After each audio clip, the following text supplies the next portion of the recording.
एक महात्मा रहते थे। उनकी गुरु की कृपा से उनको एक अद्भुत ठाकुर जी का दर्शन की शक्ति प्राप्त थी। कैसी? वो यमुना जल में स्नान करके अपने सर्वांगीण अंग को गीला करके और फिर गीले अंग पर ब्रजरज लगा करके, पूरे मुंह पर ब्रजरज लेप करके जब नेत्र बंद करके बैठते थे, तो नेत्र बंद करते ही वो किसी और कुंज निकुंज के बिहार में पहुंच जाते थे और वहां पे श्याम सुंदर और किशोरी जी की लीला का उनको दर्शन होता था। बैठे होते थे यमुना के पुलिन पर, लेकिन गुरुदेव की कृपा से वो इतना ध्यान उनका प्रबल था कि वो जब ब्रजरज लपेट करके यमुना जल में स्नान करके बैठते थे तो वो किसी और ही दुनिया में पहुंच जाते थे, जहां श्यामा श्याम की मधुर लीला चल रही है उसका दर्शन होता था उनको। एक दिन ठाकुर जी और किशोरी जी का ऐसा स्वरूप उनको दिखाई दिया। कैसा स्वरूप? जैसे ही नेत्र बंद करके बैठे तो देखा कि कुंज बनी है, लता पत्रों के बढ़िया सुंदर सुशोभित कुंज हैं, उसके मध्य में ठाकुर जी बैठे हैं और ठाकुर जी के बगल में किशोरी जी बैठी हैं। इतने में ही ठाकुर जी एक लीला करते हैं। क्या लीला करते हैं? दर्पण निकालते हैं और दर्पण निकाल करके किशोरी जी को दिखाते हैं और स्वयं भी उस दर्पण में खुद को देखते हैं और किशोरी जी से पूछते हैं, तेरो मुख नीको कि मेरो राधे प्यारी, जरा इस दर्पण में देख के बताओ तो सही, आप सुंदर हो कि मैं सुंदर हूं? किशोरी जी से पूछते हैं ठाकुर जी। राधा रानी बोली, हमरो मुख जैसे चंद उजियारो। हमारा मुख कैसा है? बोले जैसे पूर्णिमा का चंद्रमा। हे श्याम सुंदर, हमरो मुख जैसे चंद उजियारो और तुमरो मुख जैसे रैन अंधियारी। किशोरी जी बोले हम तो ऐसी हैं जैसे कि पूर्णिमा का चंद्रमा और तुम ऐसे हो जैसे कि रैन अंधियारी, जैसे अंधेरी घनघोर अमावस्या की रात। ठाकुर जी बोले, अच्छा हमारा उपहास कर रही हो आप, हमारी हंसी उड़ा रही हो आप। अब वो महात्मा इस रूप का दर्शन कर रहे थे और खूब जोर जोर से हंस रहे थे। दोनों की लीला का उनको दर्शन हो रहा था। ठाकुर जी बोले, देखो तुम भले ही हमको कितना भी काला बोलो और स्वयं को कितना भी पूर्णिमा का चंद्रमा बोलो, लेकिन किशोरी जी याद रखना, जब तक अंधेरा नहीं होता ना तब तक पूर्णिमा का चंद्रमा सुंदर नहीं लगता है। जब तक हम तुम्हारे बगल में नहीं बैठेंगे तब तक तुमको कोई पूछेगा ही नहीं। ऐसी मधुर लीला श्याम सुंदर और किशोरी जी की वे दर्शन कर रहे थे और दर्शन करते करते खूब जोर जोर से हंस रहे थे, नेत्रों से प्रेमाश्रु उनके गिर रहे थे।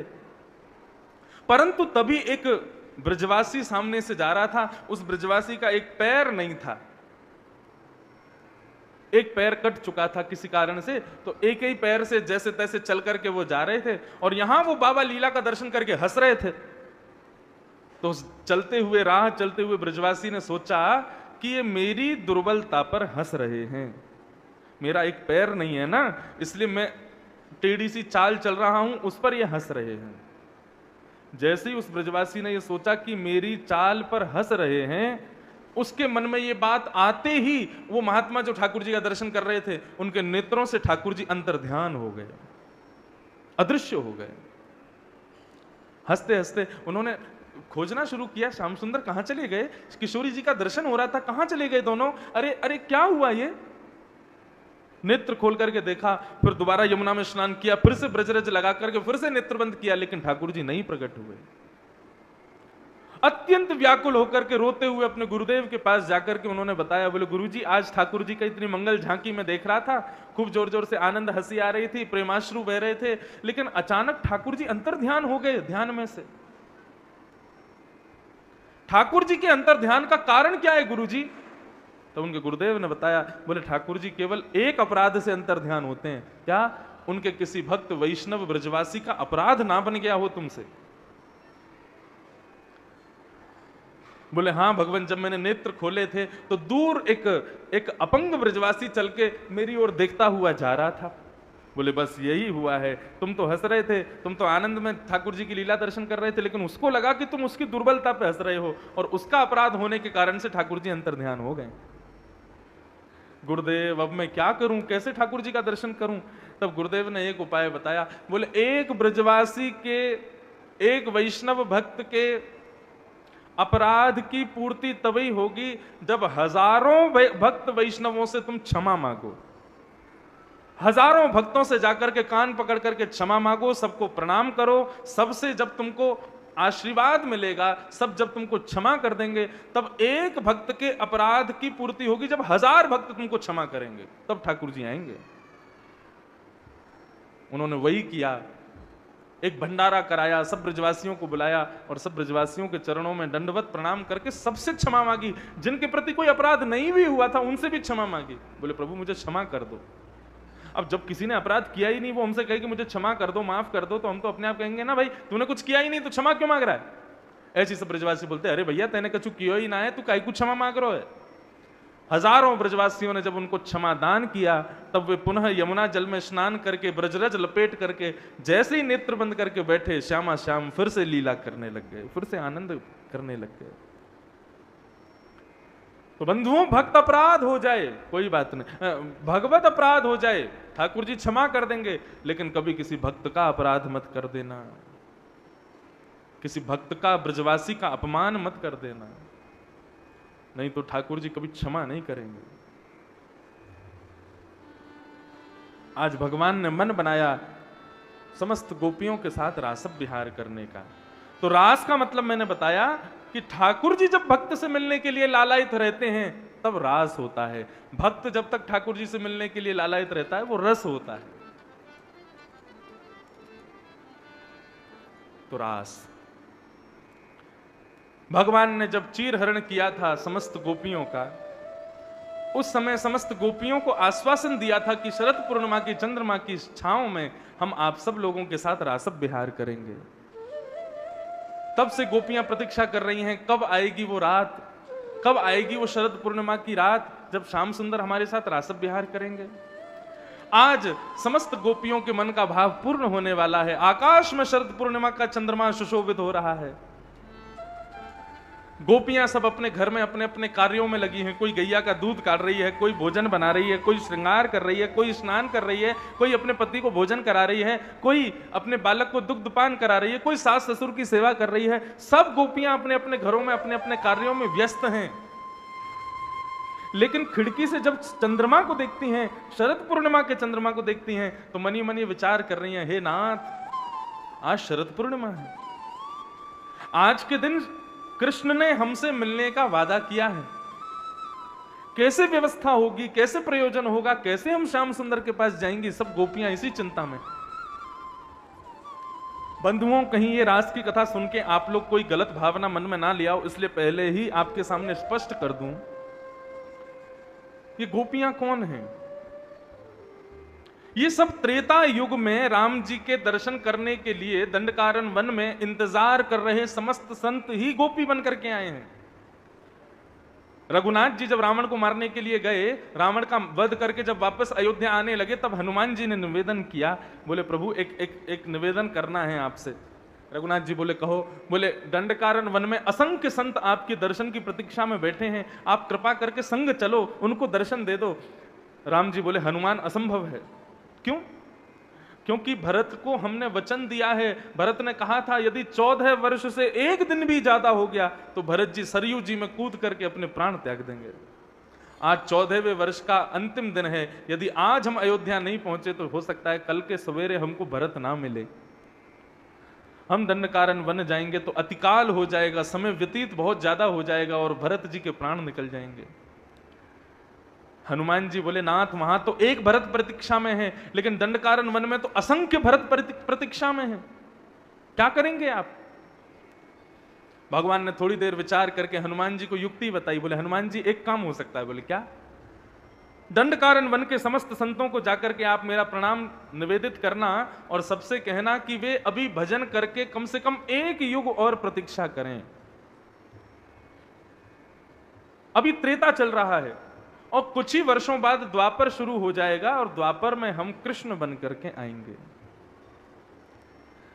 और उस समय अपने भजन के बल से, भजन के प्रताप से, हमारे प्रेम के प्रताप से यही दंडकारण्य वन का एक एक संत ब्रजमंडल की गोपी बन करके आएगा। अभी तो केवल ये मेरा दर्शन कर पाएंगे, दूर से प्रणाम करेंगे, लेकिन मैं वचन देता हूं त्रेता में जैसे एक प्रियतमा और प्रियतम आपस में आलिंगन करके नृत्य करते हैं, रमण करते हैं, वैसा सुख इन सब संतों को मैं द्वापर में प्रदान करूंगा। इसलिए आप इनको जाकर के मेरा ये निवेदन बता दीजिए और ये द्वापर तक प्रतीक्षा करें। द्वापर में यही संत बन के आएंगे गोपी और हम बन के आएंगे कृष्ण और इनके संग रास विहार करेंगे।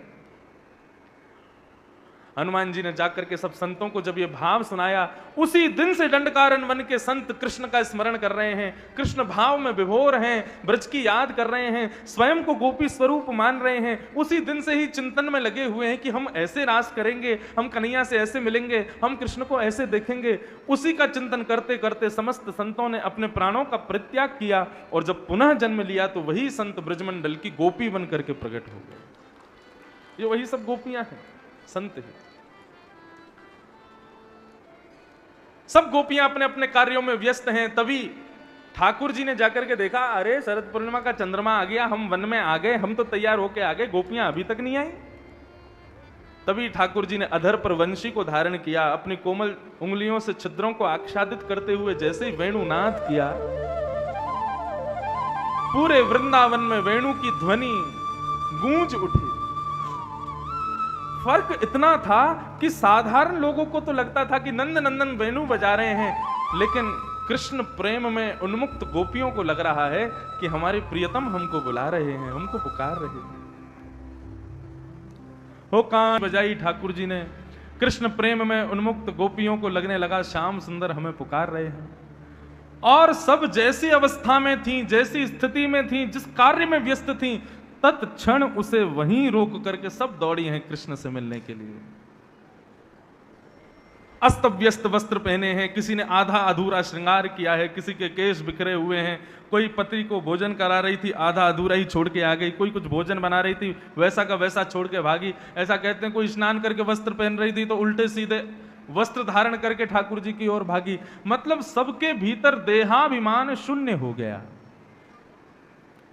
हम सब लोग देहाभिमानी हैं, हम सबको एक अभिमान रहता है, गर्मी में हम कैसे बैठ जाएंगे, हमारे लिए एसी लगाओ, हम ऐसे कपड़े नहीं पहनेंगे, हमको ऐसे कपड़े पहनाओ, हम तो यही वाला साबुन लगाते हैं, हम तो यही वाले भोजन करते हैं, हम तो ऐसा दूध पीते हैं, हम तो ये करते हैं। ये सब देहाभिमान है।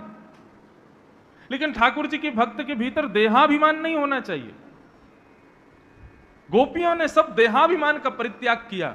वे ये भी विचार नहीं कर रही कि हमारा रूप कहीं बुरा तो नहीं लग रहा, जैसी हैं वैसी दौड़ी हैं ठाकुर जी से मिलने। आप लोग एक प्रश्न नहीं करोगे कि महाराज जी एक बात बताओ, इतनी सारी गोपियां अपने घर को छोड़ छोड़ करके रात्रि में ठाकुर जी के पास जा रही हैं, किसी के घर के लोगों ने ऑब्जेक्शन नहीं किया? ऑब्जेक्शन हुआ। ऐसा वर्णन आता है कि कईयों के पतियों ने तो उनको कमरे में बंद कर दिया, बोले इतनी रात में कहां जा रही हो, नहीं जाओगी, यहीं बैठी रहो। तो ऐसी गोपियों ने क्या किया, बोले उन गोपियों ने तुरंत नीचे फर्श पर बैठ करके ध्यान लगाया और पति से बोली, तेरे को ये हाड़ मांस का पुतला बहुत प्रिय है ना, इसको सदा अपने पास रखना, इसको त्याग करके हम आत्मा से ठाकुर जी के चरणों में प्रस्थान कर जाएंगे। इस प्रकार गोपियां सब पहुंची हैं। लेकिन एक भाव हमारे पूज्य नाना जी बताया करते थे कि लाला इतनी सारी गोपियां ठाकुर जी से मिलने के लिए गई तो पूरे ब्रजमंडल में तो हल्ला मच जाना चाहिए था, परंतु इसको संभाला किसने? तो भागवत के रासपंचाध्याय के प्रथम श्लोक में लिखा है, योग मायाम उपाश्रित। योग माया कहते हैं वैष्णो देवी को। भगवान जब रास लीला करने के लिए तैयारी कर रहे थे तो भगवान ने वैष्णो देवी से कहा, देखो इतनी सारी गोपियां सब हमसे मिलने के लिए अर्धरात्रि में आएंगी। सब गोपियां नहीं है, सब संत महापुरुष हैं, बहुत वर्षों से प्रतीक्षा कर रहे हैं हमसे मिलने के लिए। बस भेष गोपी का है, लेकिन है तो ये सब साधक ही। अब ये अपने अपने घरों को छोड़ के आएंगी, सब जगह बातें बनेंगी, घर के लोग कैसे करेंगे? तो हे योग माया, आप कुछ कृपा करो। तो वैष्णो देवी योग माया ने कहा कि हे नाथ, आप रासलीला करना, सब गोपियां आपसे मिलने के लिए वहां पहुंचेंगी। जितनी गोपियां आपके रासलीला में पहुंचेंगी उन सबका रूप धारण करके मैं उन सबके घरों में रहूंगी, ताकि उनके घर वालों को यह लगे कि हाँ, हमारी तो बहू बेटियां घर पे ही हैं। एक प्रकार से समस्त गोपियां अपने वास्तविक रूप से रास में हैं और उनका एक छद्म रूप धारण करके वैष्णो देवी प्रत्येक घर में बैठी हुई है। सबको ये लग रहा है हमारी बहू बेटियां सब घर में ही हैं, लेकिन वास्तव में वे सब वास्तविक सब का रूप तो ठाकुर जी से मिलने के लिए गया। भगवान वेणुनाद कर रहे थे, गोपियों ने आकर के प्रणाम किया, भगवान ने सबका स्वागत किया और परीक्षा लेते हुए भगवान बोले इतनी रात को आप लोग अपने अपने घरों को छोड़ के, अपने पतियों को छोड़ के, बच्चों को छोड़ के यहां क्यों आई हो? रास लीला में गोपियों की आयु कितनी है? भगवान की आयु 7-8 वर्ष की है और गोपियों की आयु कितनी है? गोपियां कितने साल की हैं? तो कह रहे हैं 6 वर्ष से लेकर के और 90 वर्ष की बूढ़ी अम्मा भी है रासलीला में। मतलब छोटी सी एक कन्या भी रासलीला में गोपी के रूप में पहुंची है और बिना दांत वाली अम्मा भी रास करने पहुंची है ठाकुर जी के पास। इसका मतलब जो लोग रासलीला को काम लीला कहते हो, तो बताओ कैसे हो सकता है? ये संभव है? ठाकुर जी की परदादी की उम्र की अम्मा भी आई है रासलीला करने के लिए और छोटी छोटी कन्याएं भी आई हैं रासलीला में। इसका मतलब क्या है? ये सब अपने अंतर हृदय से पहचान चुकी हैं कि ये साधारण नहीं है। अभी गोपी गीत आएगा, वहां पर गोपियां कहती हैं नखलु गोपिका नंदनो भवान अखिल देहि नाम अंतरात्म दृक्। हम जानती हैं तुम नंद नंदन नहीं हो, तुम यशोदा नंदन नहीं हो। भगवान बोले तो फिर हम कौन है? बोले तुम पूरे विश्व को बनाने वाले अखिल कोटि ब्रह्मांड नायक परमेश्वर जगदीश्वर भगवान नारायण हो, हम जानती हैं तुमको। सब गोपियां जानती हैं ये कौन है। भगवान ने सबसे पूछा इतनी रात को क्यों आई हो? गोपियां बोली पहले तो निमंत्रण दे दिया, तब भी हम नहीं आ रही थी तो बंशी बजा करके हमको फिर बुला लिया, और आज जब हम सब कुछ छोड़ छाड़ के आ गई तो पूछ रहे हो क्यों आ गई? पतिव्रता नारी को कैसा होना चाहिए, भगवान पतिव्रता नारी के धर्म बताने लगे और 10 श्लोकों में भगवान ने यही पूछा गोपियों से कि आप लोग क्यों आई हो। गोपियां कुछ नहीं बोली, बहुत देर तक तो सुनती रही। सुनते सुनते जब भगवान शांत हुए तब गोपियां बोली अब हम कुछ कहें? भगवान बोले कहो। तब गोपियां यहां पर प्रणय गीत गाती हैं और क्या कहती हैं? मैवं विभोरहति भवान गदितुं निशंसं संत्यज्य सर्व विषयांस्तव पादमूलम् भक्ता भजस्व दुर्वग्रहमान् त्यजस्मान् देवो यथादि पुरुषो भजते मुमुक्षु। गोपियां कह रही हैं हे कन्हैया, शायद आप ही कहते हो सर्वधर्मान परित्यज्य माम एकम शरणम व्रज। गीता में भगवान कहते हैं सर्व धर्मों को छोड़ करके मेरी शरण में आ जाओ। अच्छा, यहां पर भगवान कौन से धर्म को छोड़ने की बात कर रहे हैं? आप ईसाई हो, मुस्लिम हो, आदि आदि कुछ और हो तो उनको छोड़ के आ जाओ? नहीं। कौन से धर्म को छोड़ने की बात कर रहे हैं? यहां भगवान कह रहे हैं अपने व्यवहार धर्म, लोक धर्म। ये मेरी माँ है, ये मेरे पिता है, ये मेरे भाई हैं, ये मेरे बंधु हैं, मेरी बेटी है, मेरा बेटा है, ये मेरा मकान, मेरी दुकान, मेरी गाड़ी, मेरा पैसा, मेरा व्यापार, ये सब जो आपका व्यवहार धर्म है, लोक धर्म है, इनको एक कोने में रखकर मेरे पास आओ। सर्वधर्मान परित्यज्य माम एकम शरणम ब्रज, मेरी शरण में आओ। गोपियां बोली आज हम सब छोड़ के आई हैं, अपने पतियों को छोड़ दिया, अपने छोटे छोटे बच्चों को छोड़ दिया, अपने परिवार को छोड़ दिया, सबको छोड़ छाड़ के आपकी शरण में आई हैं और आप कह रहे हो कि क्यों आई हो? ब्रूतागमन कारणम, अपने आने का कारण बताओ।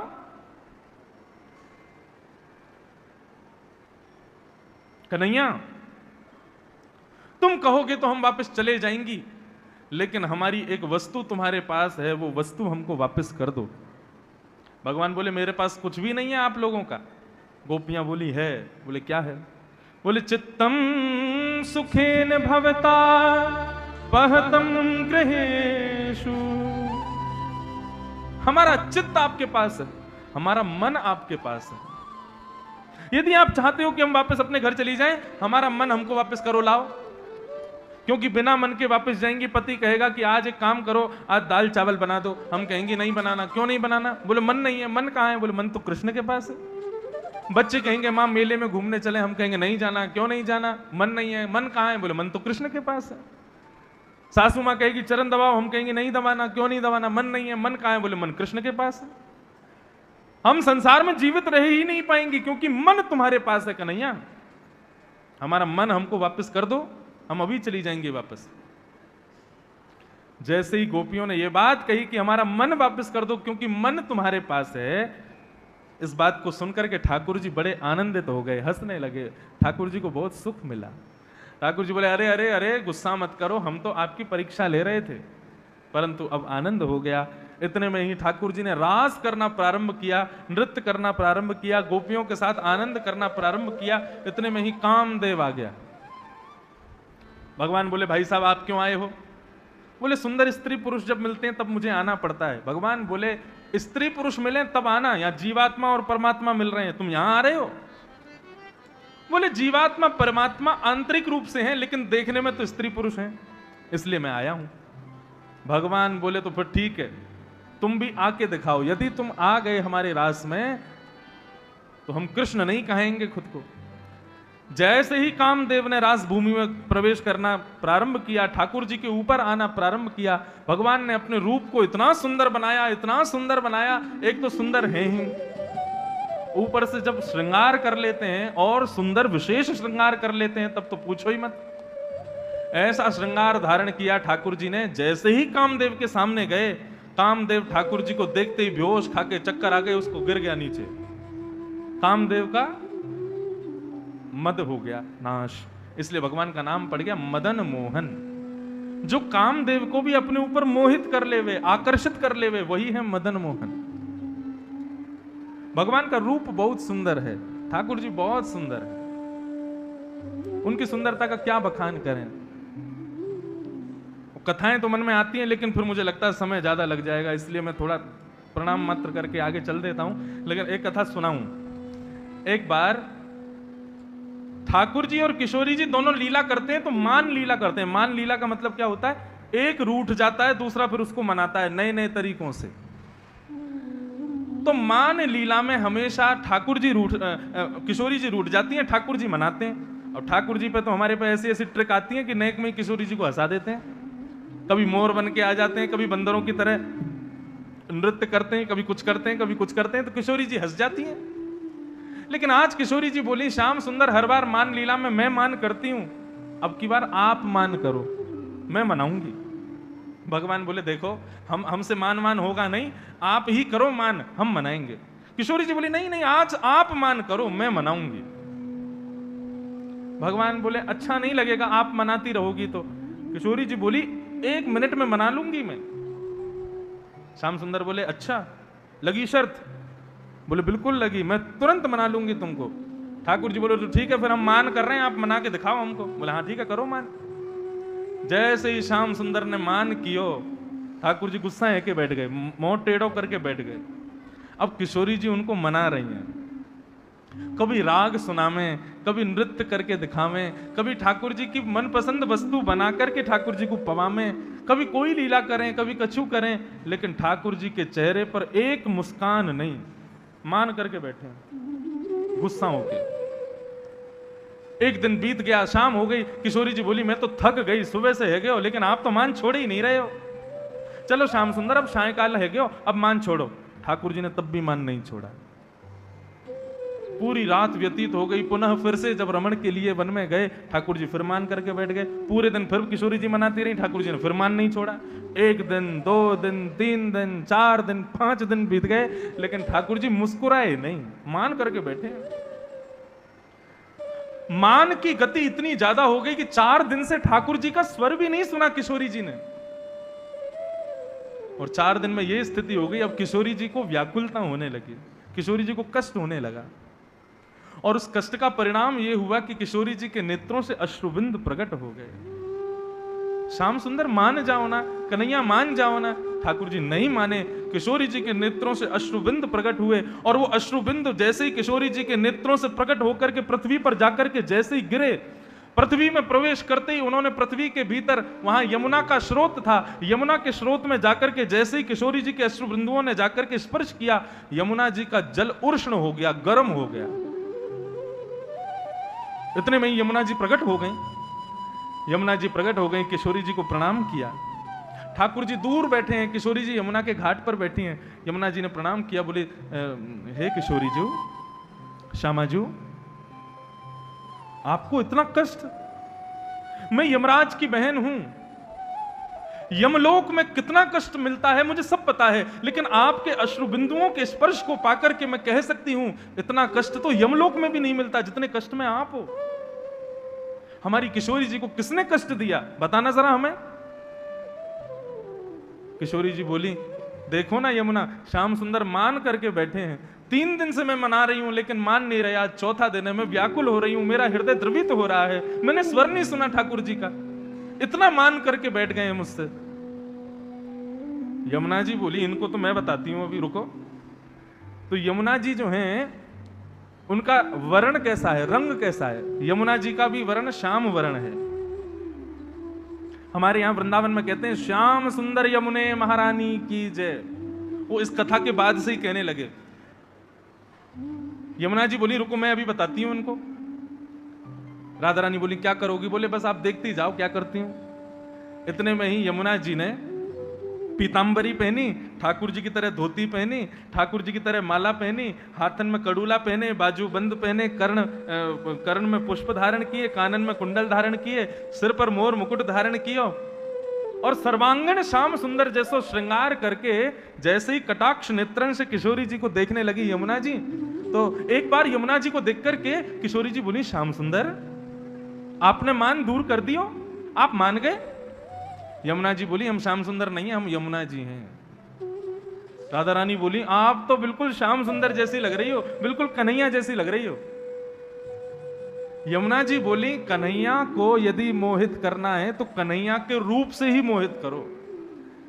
श्याम सुंदर अभी जानते नहीं है इनकी रूप माधुरी में कितनी शक्ति है, सबको अपने पीछे मोहित करके रखते हैं। आज इन्हीं के रूप से इन्हीं को मोहित करूंगी मैं।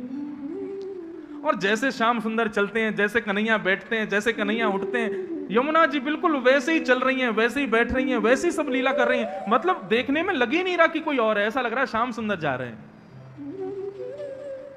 नूपुरों की वही बाकी चाल चलती हुई यमुना जी आगे बढ़ रही हैं, तो नूपुरों की छम छम छम छम आवाज जैसे ही कन्हैया ने सुनी, ठाकुर जी बोले, ये तो हमारे नूपुरों की आवाज है, ये कहां से आ रही है? ठाकुर जी ने अपने पैर देखे, बोले, हमारे नूपुर तो यही है, लेकिन ये आवाज कहां से आ रही है? जैसे ही पीछे मुड़ करके देखा तो एक कुंज में से श्री यमुना जी श्याम सुंदर का रूप धारण करके बाहर आई।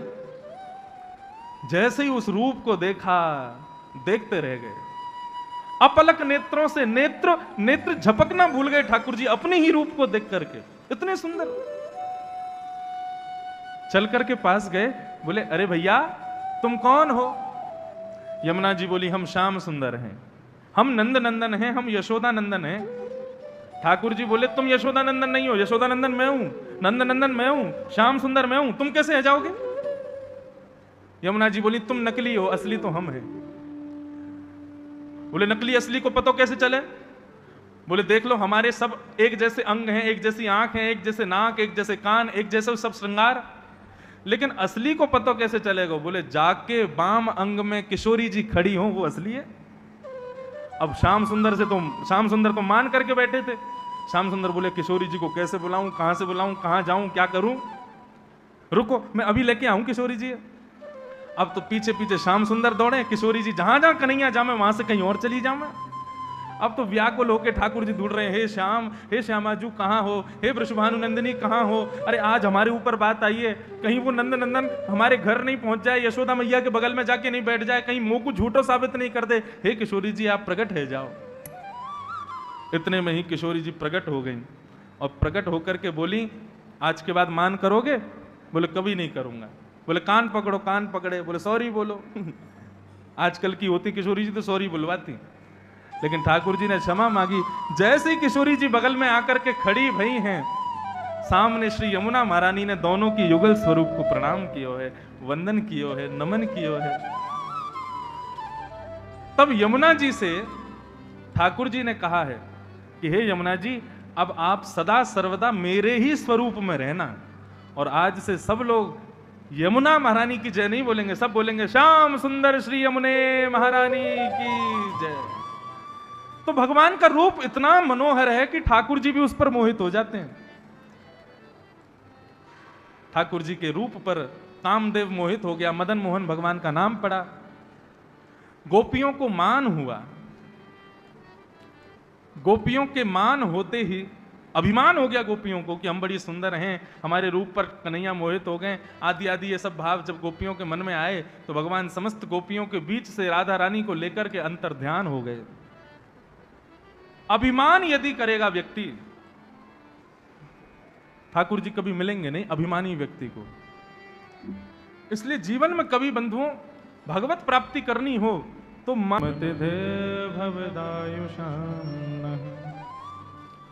गोपियों ने एक गीत गाया। बंधुओं एक बात सुनिएगा, भगवान अपना एड्रेस देते हैं एक दिन नारद जी को, मैं कहां रहता हूं। भगवान कहते हैं ना हम वसामि वैकुंठे योगी नाम हृदयेन च मद भक्ता यत्र गायंती तत्र तिष्ठामि नारद। मैं वैकुंठ में नहीं रहता, मैं योगियों के हृदय में नहीं रहता। नारद जी बोले तो फिर कहां रहते हो? बोले मेरे बहुत सारे भक्त इकट्ठे होकर के जब मेरी कथा कीर्तन का गान करते हैं मैं छुप के वहीं बैठा होता हूं, तो उनके बीच में ही बैठ जाता हूं। तो ठाकुर जी कहीं गए नहीं थे, लाखों गोपियां हैं, उन लाखों गोपियों को जब अभिमान हुआ, किसी को रूप का अभिमान, किसी को सौंदर्य का अभिमान, किसी को अपने शरीर का अभिमान, तो भगवान कहीं गए नहीं। अंतर ध्यान तो ठाकुर जी की लीला थी। वास्तव में ठाकुर जी अपनी काली कमली खोल के स्वयं भी गोपी बन करके उन गोपियों के बीच में ही बैठे थे। और जैसे गोपियां खोज रही हैं, अरे श्याम सुंदर कहां हो, अरे नंद नंदन तुम कहां हो, ठाकुर जी भी गोपी बन करके खुद को ही खोज रहे हैं उन गोपियों के बीच में, अरे नंद नंदन तुम कहां हो, अरे श्याम सुंदर तुम कहां हो। और फिर हुआ क्या? बोले इति गोप्य प्रगायन्त प्रलपत्यंश्च चित्रधा रुरुदु स्वस्वरम राजन कृष्ण दर्शन लालसा। जब गोपियों ने रोना प्रारंभ किया, सब रोने लगी, लेकिन ठाकुर जी नहीं रोए। तब ठाकुर जी बोले अब हमारी चोरी पकड़ी जाएगी। इतने में ही क्या हुआ? बोले ताशामाविर्भूत सौरी स्मयमाय मुखाम्बुज पीताम्बरधर श्रगवी साक्षान मनमथ मनमथ। जैसे ही गोपियों ने रोना प्रारंभ किया, ठाकुर जी उन समस्त गोपियों के मध्य से अपनी काली कमली हटा करके अपने मुख को स्मयमाय मुखाम्बुज, अपने मुख को पहुंचते हुए ठाकुर जी उन सब गोपियों के मध्य में प्रकट हो गए। बोलो रास बिहारी बिहारिणी जो सरकार की जय। भगवान प्रकट हो गए।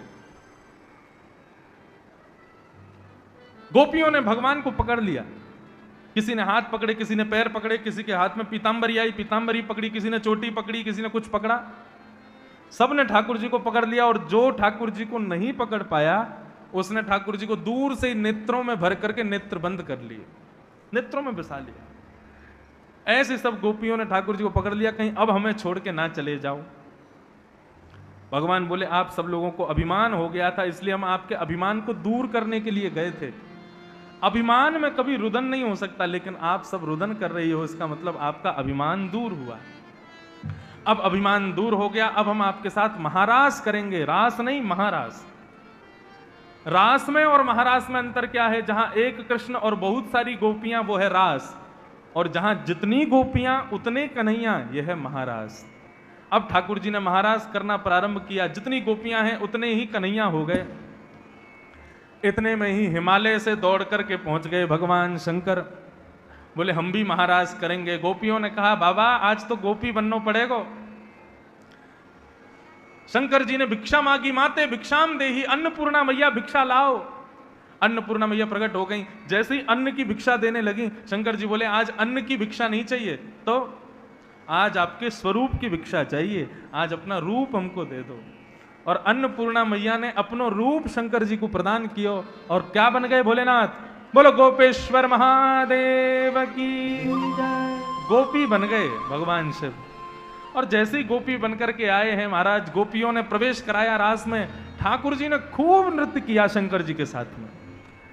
महारास हो रहा है, आकाश में सूर्य भी नृत्य कर रहे हैं, चंद्र भी नृत्य कर रहे हैं। ये ऐसा पहली बार हुआ कि आकाश में सूर्य और चंद्र एक साथ प्रकट हुए हैं।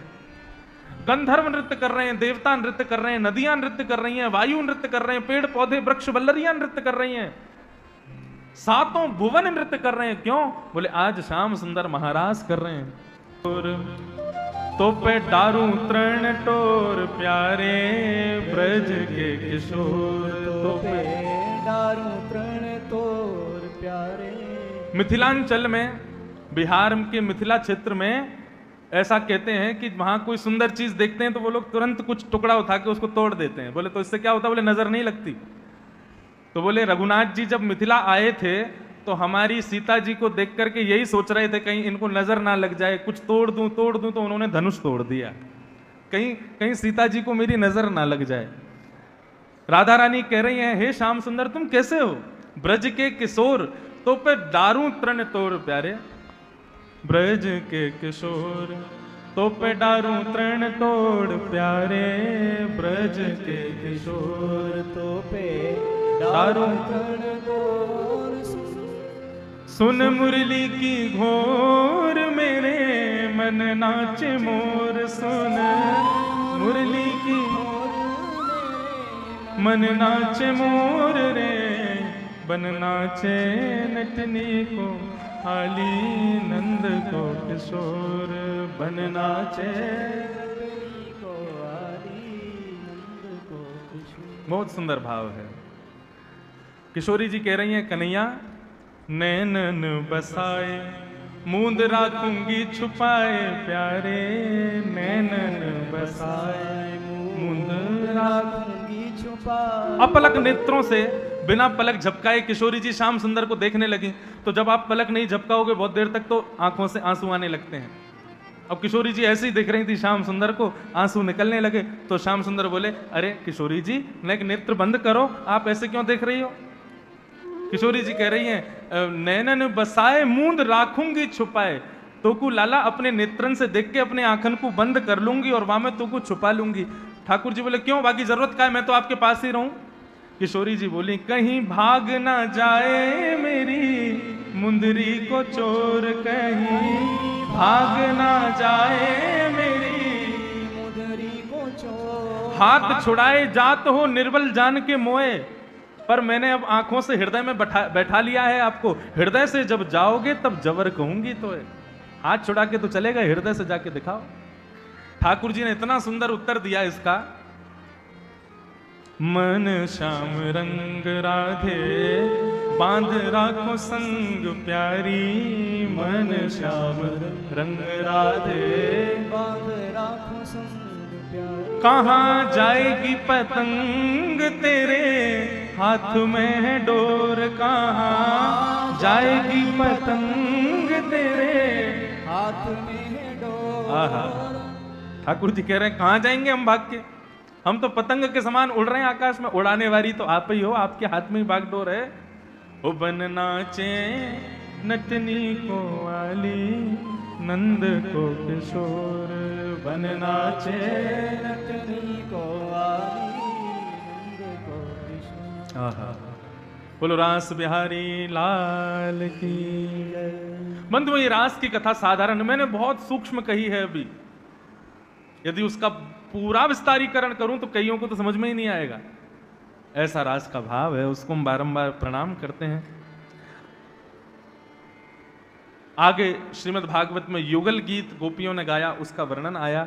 युगल गीत को हम प्रणाम करते हैं।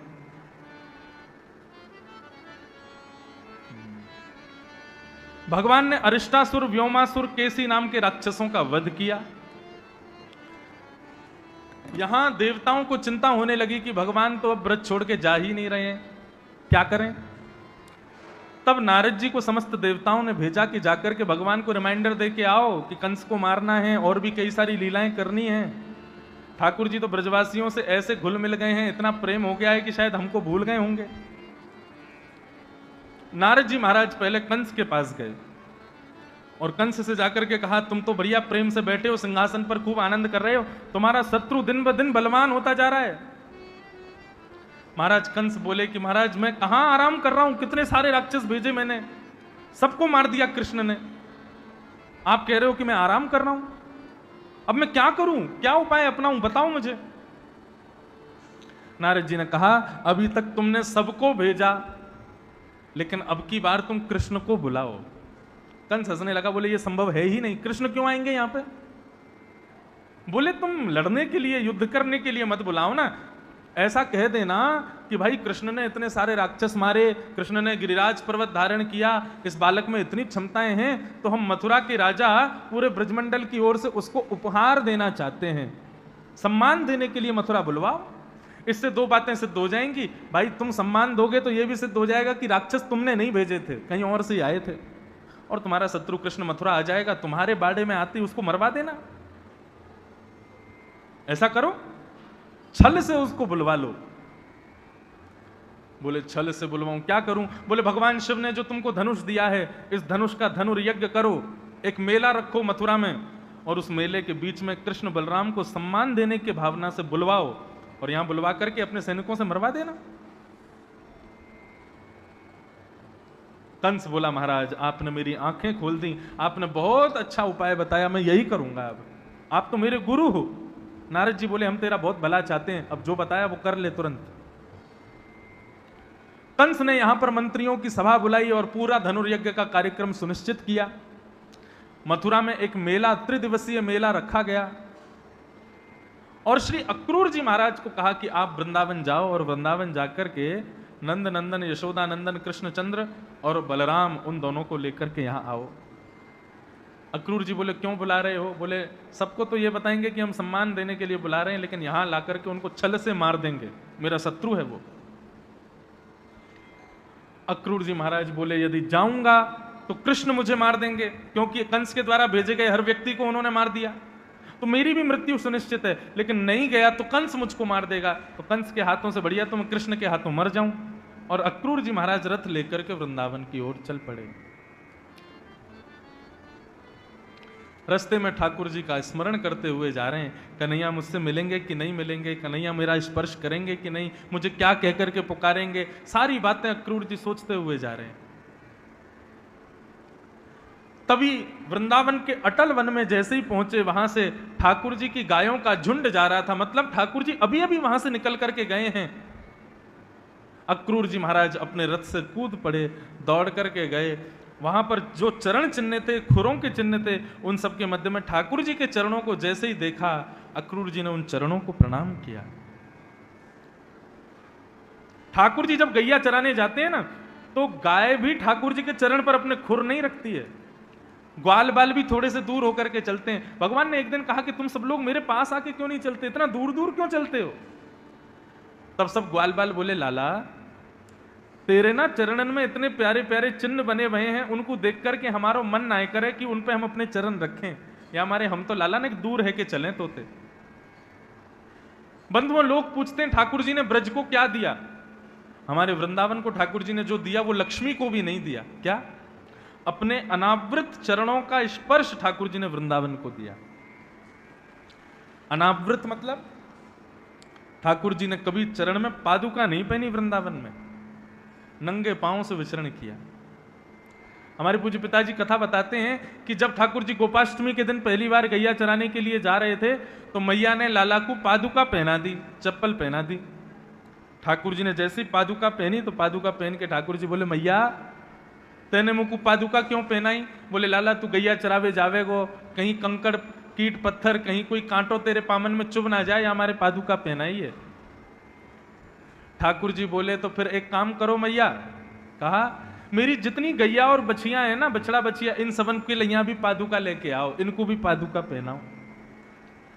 मैया बोली लाला गैया पादुका ना पहने, बछड़ा बछिया पादुका ना पहने। ठाकुर जी बोले मेरी गैया पादुका ना पहने, बछड़ा बछिया पादुका ना पहने, तो फिर मैं कैसे पहन सकूं मैया?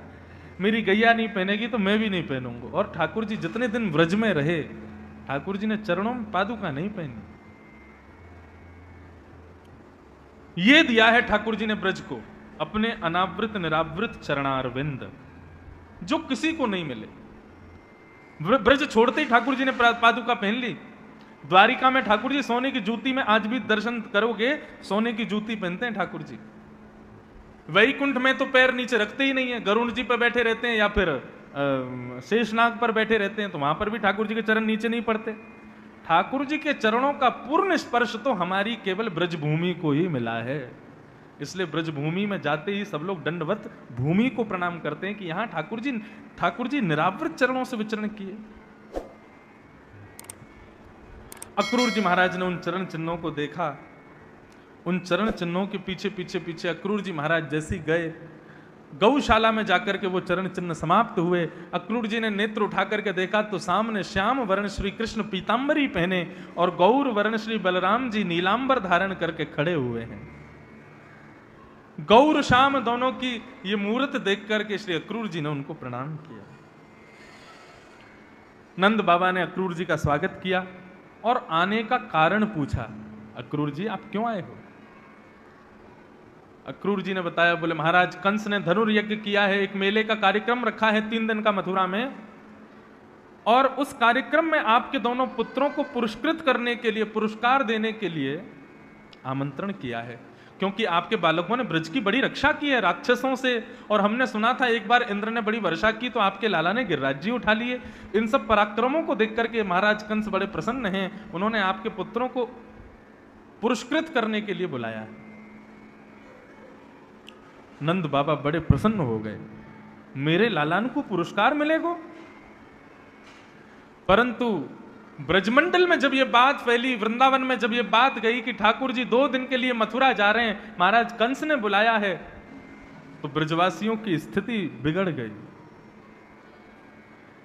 सब ब्रजवासी मन में विचार कर रहे हैं, जा कन्हैया को देखे बगैर एक क्षण भी हम व्यतीत ना करें, वो कन्हैया 2 दिन के काजे हमारे नेत्रन से दूर जा रहे हो। वृंदावन की ऐसी स्थिति है कि सब ब्रजवासी, ग्वाल बाल, गोपियां सब बहाने बना करके नंद भवन जाती हैं कन्हैया को देखने के लिए। परंतु आज सब ब्रजवासी मन में विचार कर रहे हैं, 2 दिन हम कैसे जिएंगे कन्हैया के बिना? बिन देखे हमारे चित्त को सुख कैसे मिलेगा? रात्रि में यशोदा मैया ने लाला को अपने पास शयन करायो, और शयन कराते भय यशोदा मैया के भी नेत्र सजल है गए। जब से लाला को जन्म भयो तब से लेके आज तक एक क्षण के लिए भी कन्हैया मेरी आंखन से दूर नहीं गयो, अब 2 दिन के काजे मथुरा जा रहे हो है। मैया के नेत्रों से निकले अश्रु ठाकुर जी के कपोल पर आकर के जैसे ही छुबे, भगवान के नेत्र खुल गए। भगवान बोले, मैया तू रो क्यों रही है? मैया बोली, ना लाला, तू कल पहली बार इतनी दूर जा रहा है ना मौसम, तो यहां हमारे मुकु ने घबराहट है रही है। ठाकुर जी बोले, मैया दुनिया के बालक घूमे जामे, मैं और दाऊ दादा कभी ना जामे, आज हमारा मन है रहे हो तो हमें जान दो ना, आप क्यों इतनी दुखी है रही हो? यशोदा मैया बोली, हाँ मेरे बालकन को भी तो मन होवे कि वे घूमे जाए, मैं क्यों रोकूं? ना लाला, मैं तो ऐसी चिंता कर रही हूं, तू प्रेम से जाइयो लेकिन जल्दी आ जाइयो मेरे पास। जैसी यशोदा मैया ने कही कि जल्दी आ जाइयो, ठाकुर जी ने कोई प्रति उत्तर नहीं दिया। उस रात्रि ठाकुर जी केवल नेत्र बंद करके एक अभिनय कर रहे हैं सोने का, लेकिन सो नहीं रहे हैं, अपनी संपूर्ण ब्रज की लीला का स्मरण कर रहे हैं। क्यों? क्योंकि अब इस ब्रज से दूर जाना पड़ेगा, आगे की लीलाएं करने के लिए इस ब्रज का त्याग करना पड़ेगा। रात भर ठाकुर जी सोए नहीं। प्रातःकाल जैसे सूर्य उदय होने लगा, ब्रजवासी अपने छत पर खड़े होकर के सूर्य भगवान को प्रणाम करके कह रहे हैं, हे सूर्य नारायण, हम रोज प्रार्थना करते हैं कि आप प्रकट हो जाओ ताकि आपके प्रकाश में हमारा कन्हैया हमको दिख जाए, लेकिन आज हम प्रार्थना करेंगे, हे सूर्य नारायण तुम दोबारा डूब जाओ, तुम आज प्रकट मत होना। क्यों? यदि तुम प्रकट हो गए, सवेरा हो गए हो, तो कन्हैया हमसे दूर चलो जाएगा। ऐसी ब्रज की स्थिति हो गई। प्रातःकाल सूर्य उदय हुआ, नंद भवन के द्वार खुले, तो नंद भवन के द्वार जहां तक नजर जा रही है वहां तक ब्रजवासी खड़े हुए हैं। भगवान नंद भवन से बाहर आए, सब ब्रजवासी हाथ जोड़ करके रुदन करने लगे, बोले लाला हम तुम्हारे बगैर कैसे जिएंगे 2 दिन? बंधुओं, स्थिति इस बात की नहीं है कि 2 दिन के लिए ये लोग व्याकुल हो रहे हैं। ठाकुर जी की स्थिति इसलिए ज्यादा बिगड़ रही है कि मैं 2 दिन की कह के जा रहा हूं, लेकिन मुझे अब वर्षों तक आना नहीं है लौट करके, ये कैसे जिएंगे मेरे बिना?